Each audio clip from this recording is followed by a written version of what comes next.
ঢাকা শহর যেন আজকে জলোচ্ছ্বাসে পরিণত হয়েছে। রাস্তাঘাট থেকে শুরু করে অলিগলি চিপাচাপা পর্যন্ত এমন কোনো কিছু বাদ নেই যে যেখানে পানি জমাট হয় না। মানুষের ভোগান্তি দিন দিন বৃষ্টি বাদলে হয়ে বেড়েই যাচ্ছে। তবে বাসাবাড়িতে মানুষ পৌঁছানোর জন্য যেখান থেকে পায়ে হেঁটেই বাসায় পৌঁছা যায়, সেখানে 100 টাকা পার হতে হয় পানি পারাপার।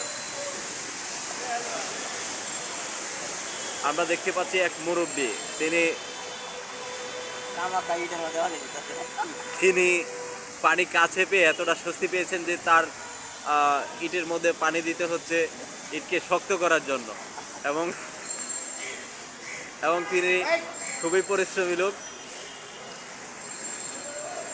2 দিন ব্যাগ হয়েছে, বৃষ্টি হয়েছে কিন্তু ইটের পানির পানির অভাব।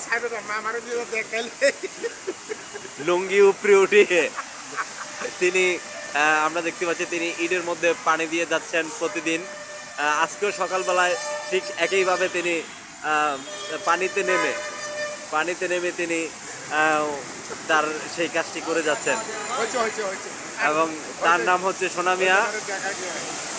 তিনি মেসার্স ফখরুল বাজার্সের একজন মালিক, বিশিষ্ট ব্যবসায়ী সোনা মিয়া। শামসুল হক ফরিদপুরি।